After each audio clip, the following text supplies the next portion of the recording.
Hello കൂട്ടുകാരെ, ഇന്ന് നമ്മൾ നോക്കാൻ പോകുന്നത് GDS പോസ്റ്റ് ഓഫീസ് റിക്രൂട്ട്മെൻറ്റിൽ നമ്മൾ എന്തെല്ലാം അറിഞ്ഞിരിക്കണം, എപ്പോൾ വരെയാണ്, എപ്പോഴാണ് ഇത് അവസാനിക്കുക, നമ്മൾ എങ്ങനെ രജിസ്ട്രേഷൻ ചെയ്യണം എന്നൊക്കെയാണ്. ഇവിടെ പറഞ്ഞിരിക്കുന്നത് 10-ാം തീയതി മുതൽ, ഈ ഫെബ്രുവരി 10-ാം തീയതി മുതൽ മാർച്ച് 3-ാം തീയതി വരെയാണ് രജിസ്ട്രേഷൻ. അപ്പോൾ രജിസ്ട്രേഷൻ അവസാനിക്കുന്ന ദിവസം 3-ാം തീയതിയാണ്. അതുപോലെ തന്നെ ഈ 6-ാം തീയതി മുതൽ 8-ാം തീയതി വരെ നമുക്കിത് എഡിറ്റ് ചെയ്യാനുള്ള ഒരു ഓപ്ഷനും ഉണ്ട്. ഇവിടെ കാണിച്ചിരിക്കുന്നത് പോലെ ഇന്ത്യൻ പോസ്റ്റ് GDSonline.government.in എന്ന് പറയുന്ന വെബ്സൈറ്റിൽ നമുക്ക് കയറാം. അതുപോലെ തന്നെ ഇവിടെ എന്തെങ്കിലും ഡ്യൂപ്ലിക്കേറ്റ് രജിസ്ട്രേഷൻ അങ്ങനെ എന്തെങ്കിലും കണ്ടെത്തി കഴിഞ്ഞ് കഴിഞ്ഞാൽ ഈ രജിസ്ട്രേഷൻ ക്യാൻസൽ ചെയ്യും. അപ്പോൾ ഇവിടെ ചോദിച്ചിരിക്കുന്നത് നമ്മളോട് നമുക്കിപ്പോൾ ആക്ടിവേറ്റ് ആയിരിക്കുന്ന നമ്മളുടെ മൊബൈൽ നമ്പർ, ഇമെയിൽ ID, ആപ്ലിക്കൻറ്റിൻ്റെ നെയിം, ഫാദർ നെയിം, അതേപോലെ തന്നെ നമ്മുടെ ജെൻഡർ, ഇതെല്ലാം നമ്മൾ ചോദിച്ചിട്ടുണ്ട്. നമുക്ക് നമ്മുടെ വാലിഡേറ്റ് ആയ ഒരു മൊബൈൽ നമ്പർ കൊടുക്കുക, എന്നിട്ടത് വാലിഡേറ്റ് ചെയ്ത് OTP വരും. ഇമെയിൽ അതുപോലെ തന്നെ കൊടുക്കുക, വാലിഡേറ്റ് ചെയ്യുക, അവിടെ OTP വരും. പിന്നെ ആപ്ലിക്കൻ്റ് നെയിം നമ്മുടെ SSLC പോലെ തന്നെ കൊടുക്കുക, ഫാദറിൻ്റെ നെയിം SSLC പോലെ, ഡേറ്റ് ഓഫ് ബർത്ത്, ജെൻഡർ തിരഞ്ഞെടുക്കുക. അതുപോലെ തന്നെ നമ്മുടെ കമ്മ്യൂണിറ്റി നമുക്കിവിടെ തിരഞ്ഞെടുക്കാവുന്നതാണ്. UR ഉണ്ട്, OBC ഉണ്ട്, SC/ST, അങ്ങനത്തെ കമ്മ്യൂണിറ്റി നമുക്കിവിടെ തിരഞ്ഞെടുക്കാം. അതുപോലെ തന്നെ circle in which secondary school passed, അതിൽ കേരളത്തിലാണോ അതേപോലെ തന്നെ വേറെ എന്തെങ്കിലും സ്റ്റേറ്റ്സിലാണോ എന്നാണ്. അത് നമുക്ക് കേരളത്തിൽ നമുക്ക് തിരഞ്ഞെടുക്കാം.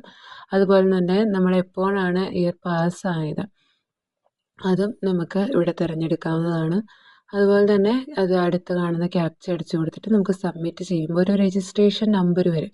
ആ രജിസ്ട്രേഷൻ നമ്പർ നമ്മൾ അടുത്ത സ്റ്റെപ്പിൽ കൊടുത്തിട്ട് അവിടെ നമുക്ക് ഏത് സർക്കിളിലാണോ നമുക്ക് അപ്ലൈ ചെയ്യേണ്ടത് ആ സർക്കിളിൽ കൊടുക്കാം. കേരള, അങ്ങനെ നമുക്ക് ഇഷ്ടമുള്ള ഒരു സർക്കിൾ തിരഞ്ഞെടുക്കാം. അത് കഴിഞ്ഞിട്ട് നമുക്ക് പേയ്മെൻറ്റ് ചെയ്യേണ്ട ഒരാവശ്യം വരും.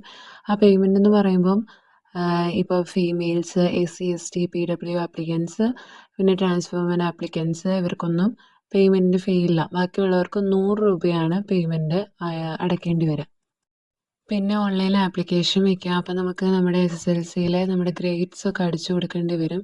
പിന്നെ selection of divisions and exercise preference, നമുക്ക് അവിടെ നമ്മൾക്ക് ഡിവിഷൻ തിരഞ്ഞെടുക്കാം. ഇടുക്കി, അതേപോലെ അങ്ങനെ കുറേ, കോട്ടയം, അങ്ങനത്തെ കുറേ ഡിവിഷൻസ് തിരഞ്ഞെടുക്കാം. എന്നിട്ട് അതിൽ നിന്ന് നമുക്ക് എവിടെയൊക്കെ വെക്കണം അതിൻ്റെ ഓരോ BOയുടെ പേര് വരും. അവിടെയൊക്കെ നമുക്ക് ആപ്ലിക്കേഷൻ വയ്ക്കാം.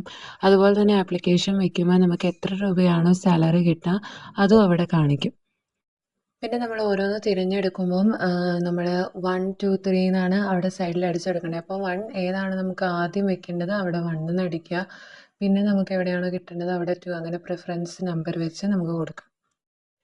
പിന്നെ നമുക്കിവിടെ ഡോക്യുമെൻറ്റ്സ് വേറെ ഒന്നും അപ്ലോഡ് ചെയ്യേണ്ടതായിട്ട് വരുന്നില്ല.